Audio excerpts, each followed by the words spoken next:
Mega అభిమానులతో పాటు సగటు సినీ ప్రేక్షకులు ఎంతగానో ఎదురుచూస్తోన్న చిత్రం హరిహర వీరమల్లు. పవన్ కళ్యాణ్ డిప్యూటీ సీఎం అయ్యాక రిలీజవుతోన్న ఈ సినిమాపై భారీ అంచనాలు ఉన్నాయి.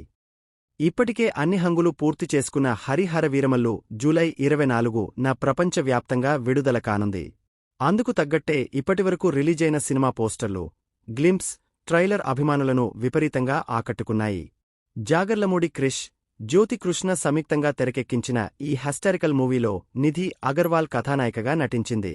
బాలీవుడ్ నటుడు బాబీ డియోల్ ఔరంగజేబు పాత్రలో కనిపించనున్నాడు. నోరా ఫతేహి తదితరులు ప్రధాన పాత్రలు పోషిస్తున్నారు. కీరవాణి స్వరాలు సమకూర్చారు. రిలీజ్కు 2 రోజులు మాత్రమే ఉండడంతో సినిమా ప్రమోషన్లలో స్పీడ్ పెంచారు మేకర్స్.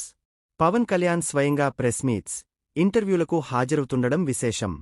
ఈ నేపథ్యంలో టీవీ9తో సరదాగా ముచ్చటించారు పవర్ స్టార్.